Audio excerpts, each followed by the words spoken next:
I have had several attempts before this to break through on 5-MeO DMT. I now believe that I was approaching the experience in an entirely ineffective way. Set and setting is extremely important with any psychedelic, but it is absolutely necessary to prepare correctly for a drug with this power. Set. I've been reading enormous amounts of material lately dealing with spirituality and consciousness. I recently attained employment, and as such, I have some money to buy books with. My library has almost doubled in the past few weeks. Everything I've been reading has told me that to know the universe, one must destroy the notion of subject-object study. Give up yourself. Stop worrying about what's going on around you. Do not think of yourself as distinct from the rest of the world. For in order to see the universe as a whole, one must not divide it into parts, such as me versus everything else. With this and a few weeks of reflection on the subject in my head, I decided I would try once more to break through. I have been making remarkable inroads with meditation and other methods of reflection, and I felt I was finally ready for it. Setting. In an apartment.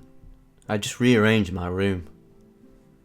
I took out the bed because I decided to start sleeping on the floor. I rearranged everything so that the area I would rest in was at the centre of attention.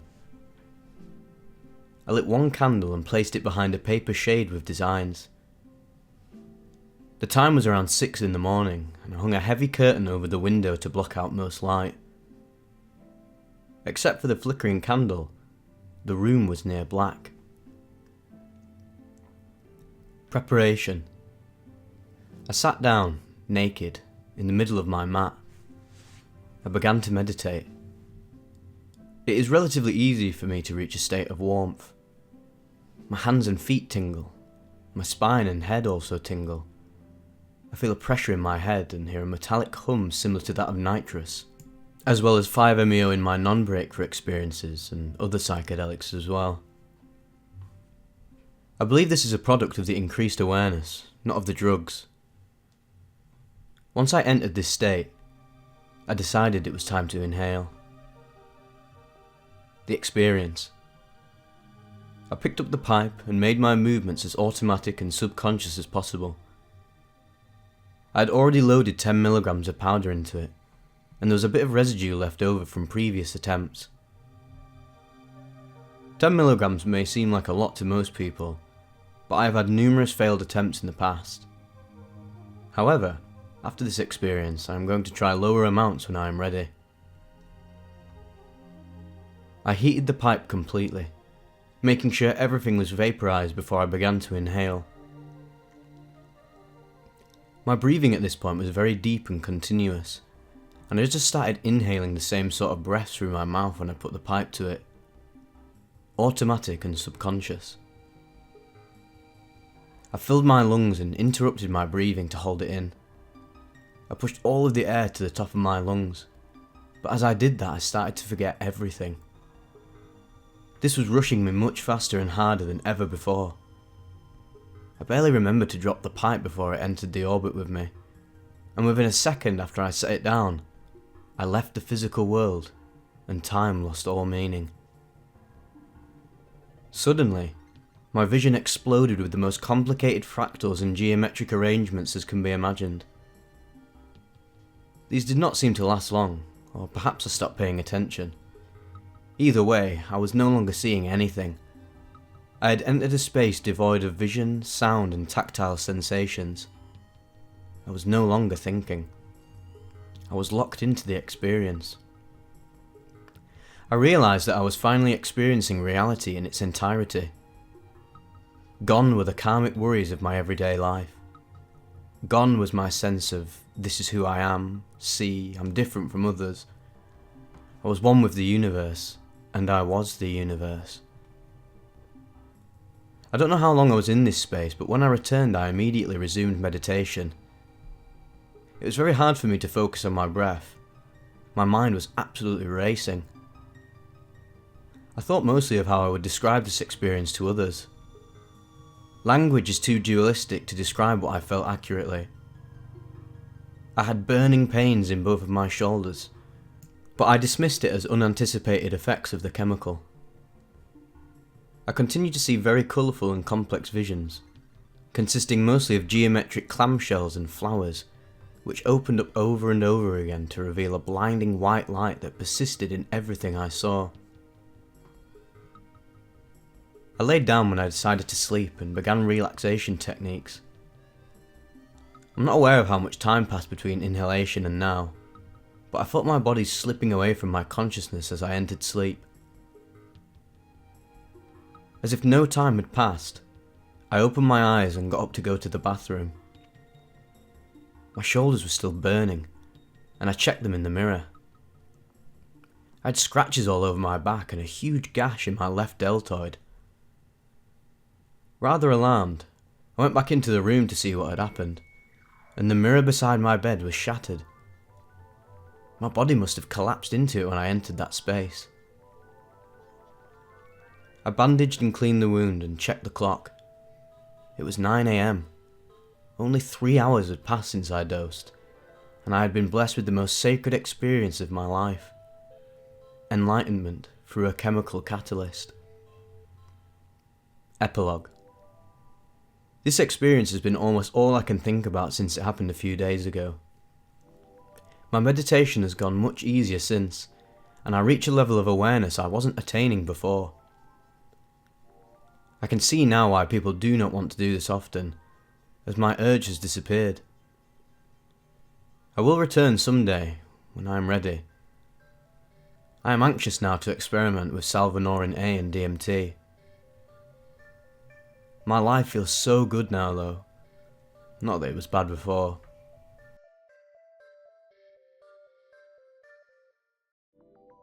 The illiterate Degauss function for the third eye. Initial mindset.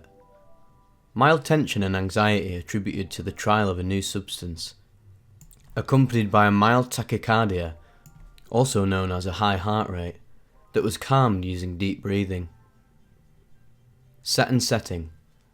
Dark, alone, and lying on a couch. Open eye visuals. In initial stages, the open eye visual aspect seemed to reflect the pulses of energy felt, and the visual noise seemed to be a monitor for the static heard throughout the trip. Closed eye visuals. Minimal. Hardly any materialization. Most CEVs could be attributed to normal brain interference. Audio. Heavy audio manifestations throughout the initial heavy phase, and still noticeable throughout as a high-range static varying in hertz frequencies drastically. Various descriptive writings. Assumably the relatively little amount of time that seemed to pass was relevant to the vast amount of time that actually passed. The perceived notion of time seems almost completely irrelevant given this new reality. This must be the equivalent to dreaming in the constraints of time. Seems as if every second suddenly took on new meaning and was enveloped by the sheer ferocity of the energies. At first, the scent of the chemical took on a great meaning, and as I held the smoke in my lungs, the formalities and whole concept of humanity seemed to dissolve, leaving behind a mist of insight and wisdom that washed over the soul, breathing on its own, and self-sufficient.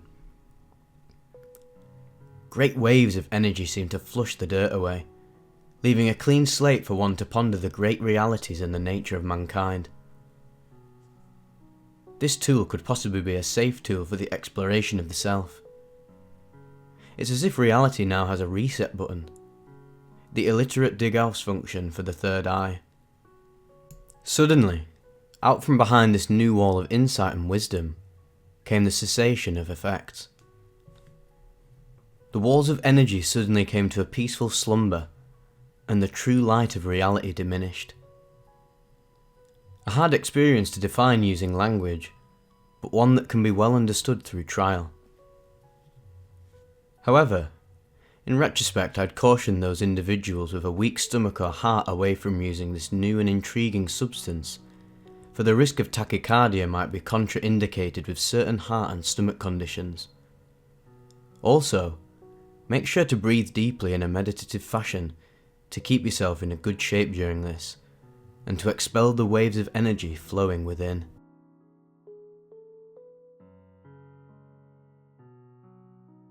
Intravenous 5-MeO DMT, the drop rejoining the ocean. I'd spent a great deal of time studying other people's experiences with 5-MeO DMT, finding reports which told stories of incredible bliss, and others which told of literal near-death experiences, including cessation of breathing and loss of consciousness. This great variability in the reports led me to proceed with great caution and respect for this medicine. I had a feeling that I was supposed to work with this teacher at some point, but the moment in which that was to happen seemed unclear. It came into my possession shortly after my research had begun, and it sat in my drawer for some time. In preparation, I reflected on what I wished to achieve with the experience. I wished to understand death, to experience God, and to release myself from the prisons I had constructed for myself in my mind. I also concluded that I would ease my way into working with this medicine, rather than jumping straight into a breakthrough dose.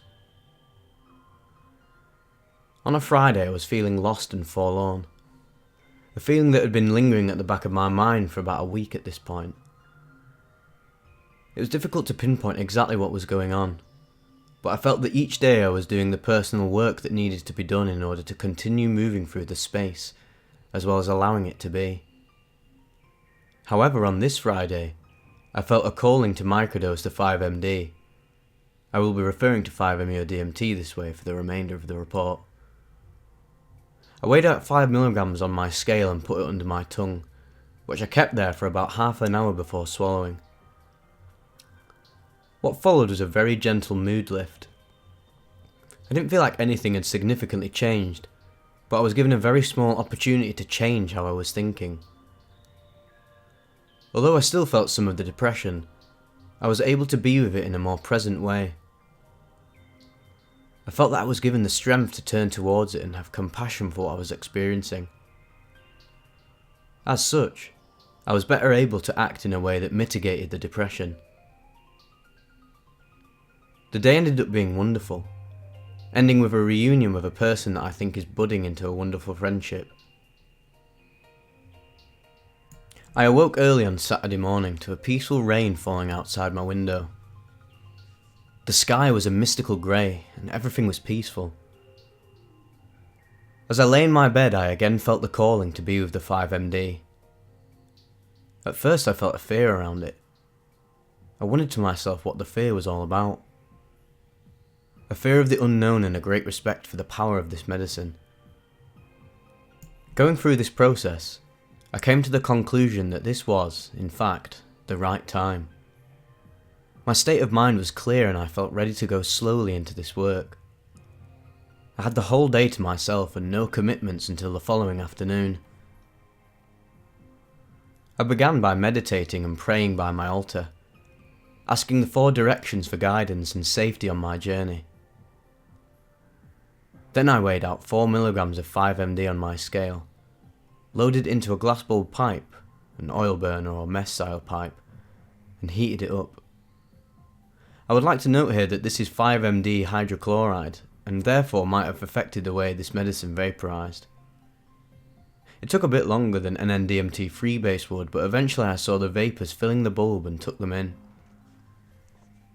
I held the hit for 10 seconds, setting my intention while I waited, and exhaled. It was not the same kind of rush that NN-DMT provides. The world did not explode into fractals or strange geometries, nor did I feel strange. I was at home, and I was only getting closer to home. I was filled with peace and bliss. All was well. I could feel the medicine filling my body, scanning for tensions and energetic blockages. After 10 to 15 minutes had passed, I loaded 6 milligrams into the pipe and vaporized that as well, bringing the total medicine consumed to about 10 milligrams. Once again, there was a wave of bliss and an energetic field coursing through my body. As I lay down to allow this to unfold, I could feel a purge coming on. When I purged, I felt wonderfully cleansed of all the negativity that I had been holding on to, I felt lighter and so thankful. I sat there looking into the trash can at the shadow which had been obscuring my light. It was a more physical process, but the emotional attachment was there. It was at this point that I felt another calling. To try the medicine intravenously. I had not considered this route of administration before, but I had a strong feeling that this was the right way for me to take the medicine. My association with needles has only been positive with the use of administrating psychedelic medicines, so I carry a sacred association with them. I lit sandalwood incense and put on a playlist of music I had been putting together over time for trips, before gathering the injecting supplies. As my milligram scale is not accurate for anything below 5 mg, I knew I would not be able to weigh out the 3 milligrams or less dose I was planning on taking. I sterilised all my utensils and weighing dish with isopropyl alcohol. Then I weighed out 7 milligrams on the scale, drew up 1 cc or milliliter of purified sterile water into the syringe, and added it to the powder. The powder dissolved very quickly and easily. My plan was to inject 0.4 cc's, which would come to a total of 2.8 milligrams, 7/10 equals 0.7, and 0.7-4 equals 2.8. Just below the highest dose tested in this ROA by Shulgin, 3 milligrams. I felt quite relaxed as I found the vein on the first try, got the flag and began to carefully inject, watching to make sure I did not pass my mark of 0.4 cc's. After just injecting 0.2 cc's, I was already beginning to feel a slight tryptamine buzz, almost like prickles of electricity building up at the back of my skull. I had no problem maintaining focus to finish the injection. Remember, this was not emptying the whole barrel. Removing the needle, putting the cap back on and laying down. The moment I lay down, I was feeling one of the most rapid come-ons I had ever experienced. The electric buzz starting at the base of my skull or brainstem moved forward through my brain. Intoxication and loss of motor control increasing until it reached the prefrontal cortex. There was an ever-increasing dissociation matched with a string of thoughts. What the fuck have you just done? Can you believe you just injected yourself with that? Maybe something has gone wrong. Maybe you overdosed. You've really done it this time.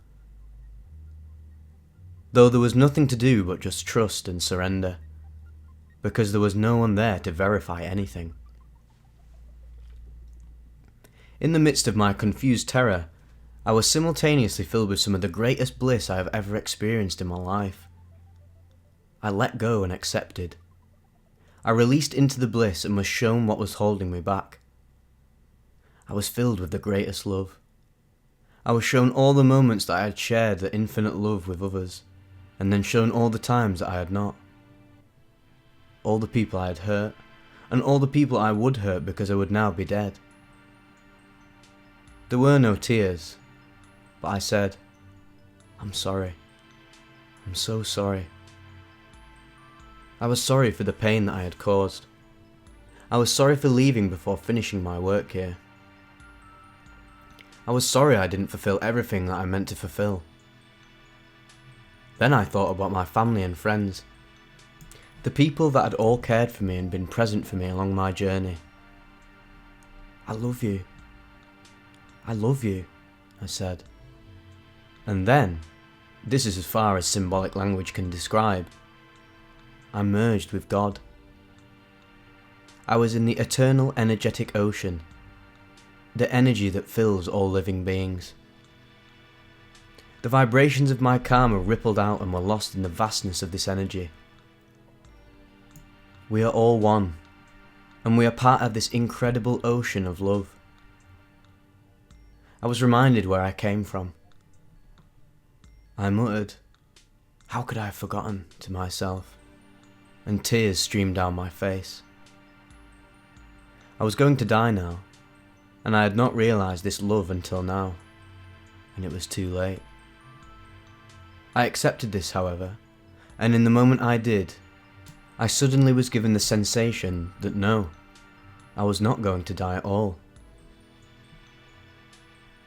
The tears continued, stronger now, I felt so thankful. Thankful for the experience, for the opportunity to be alive. They weren't tears of relief, they were tears of realization. I was no longer afraid to die. I laid down in my bed, my left arm stretched out, hanging over the edge of the bed towards the window. "Thank you," I said. In that instant, the clouds in the sky parted and a sunbeam lit up my hand. It was no hallucination. I could feel the heat of the sun, and felt strongly that this was a sign from God. This was a direct communication. Always be thankful. Remember your eternal connection to everything. Everything is God. My mission in life was clear now. I had chosen this life to help others come to know this truth, to know the bliss of existence. I was here to help guide others to liberation and to ascend to greater existence. I could see ways in which I had helped people communicate with Source, to know its existence. There was still much more for me to do, however, but I knew that I was on the right path. The waves of bliss continued as I became gradually more aware of my body.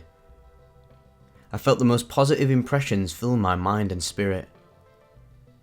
All energy was cleared and I was in total awe. At this point, I had strong urges to run and tell someone about what I had just experienced. I worried that I would forget. I allowed these thoughts to pass and focused on staying with this momentary bliss. I focused on how I wanted to move forward in my life, how I wanted to conduct myself and how I wanted my relationship with my body to be. I committed myself to taking care of my body and working to listen to it. It is what enables me to carry out my work here, and if I don't take care of it, my abilities to help others will be limited, and thus I will shortchange myself and my potential. I'm sure that as time goes on and I continue to reflect upon this experience, I will remember more aspects of it. I will most likely have flashbacks to this experience as I go forward in life, in the same way that you might remember something wise your friend told you that sticks with you for the rest of your life. I would consider this among the most powerful and important psychedelic experiences I've ever had. I've experienced many entheogens at various doses, and am considered by many to be a seasoned psychonautic voyager and healer. This medicine is not to be taken lightly.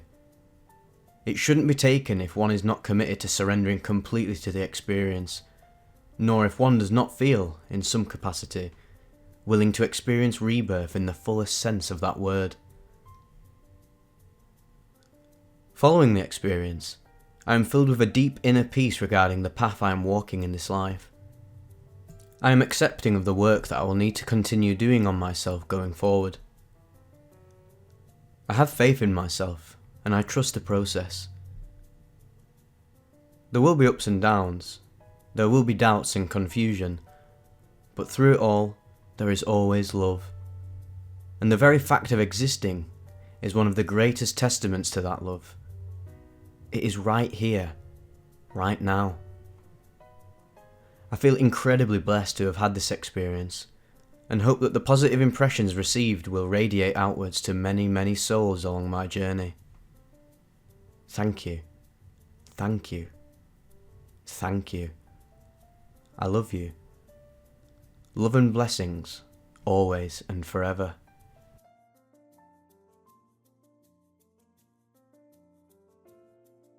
Self-realization and oneness. First time user with lots of other previous exploration. It's like the line from The Matrix where Neo is asked if he wants to take the red pill or the blue pill. If I'd been not prepared to have the illusion of the world crumble and the veil pulled aside, I would have left it for now until I felt called to do it. Sunday morning, 11 AM. No food since the previous evening. One very experienced person was with me, and I was laying back on the couch with soft music playing. I prepared myself mentally to totally surrender into the experience by doing some yogic breathing and holding, bandhas, and breath holds. I'm not sure about the dose, but it was one hit of white crystal or powder, held as long as possible, approximately 40 seconds. I'd worked with DMT several times in the past and was prepared for a similar shock. I've had numerous experiences with high-dose mushroom journeys, large-dose LSD psychotherapy sessions, as well as traditional ayahuasca sessions and DMT. In addition, I've practiced Hatha Yoga for over 5 years and have worked with altered states in holotropic breathing sessions, as well as rebirthing, tantric yoga and gestalt practice. All of these experiences have been approached with an intention for transformation that filters into everyday awareness. What I got after about 30 seconds of one hit was an immediate complete disillusion of any identity and emerging into the oneness, timeless, pure awareness and light energy of the universe, which we are, as above, so below, the macrocosm within the microcosm. An enlightenment experience, complete clarity, similar in some ways with a previous samadhi meditation experience. I also had the experience of energetically dumping everything that I had been holding onto from the past up to that point in my life. There was a knowingness that all of my previous suffering was designed perfectly and got me to this point in time where I could have such a direct experience of our true nature. The experience lasted roughly 10 minutes. As I started to come down, I noticed the strong expectation that this would have an immediate effect on my experience of the material world. After about 30 minutes though, that was not the case. Everything was back to normal. I began to have a hard time remembering certain realizations of the experience that had previously been so obvious and seemed like I would remember. I know that in the past insights from these types of high-impact experiences, they start to filter wisdom into normal awareness. This was very different than my 3 DMT experiences. In those I seemed to be in other dimensions that clearly had entities present with vibrant visuals. I also did not experience the initial terror of the DMT experience. With 5-MeO I seemed to go beyond everything, to nothing, no thing. It was a much smoother and gentler experience, more loving. What did all this mean? Well, I'm not sure. I'm still integrating the experience. I continue to be deluded by the illusions of the world and my mind or thoughts, and really truly believe, in my normal awareness, that I am a person limited by my false identity and thoughts about myself and the world. It certainly showed me a state of perception that I can have again. In meditation, I now have a better idea of what letting go is and how to do it, of what being present is as well. Now, I see that the calling for me is to learn to move through the different stages of awareness without being assisted by substances, although they do continue to be teaching tools. The work is to continue to distinguish between the lower self and the higher self, and to integrate as I go through my day-to-day life. The importance of having a practice to integrate the different states of awareness on a regular basis is more obvious, and therefore strengthens my commitment. In my case, it's yoga. I would definitely do it again with no problem, but will caution others to only do it if it calls to you, and to prepare for the intensity and totality of it the best you can. Intention is key. Surrender is the answer.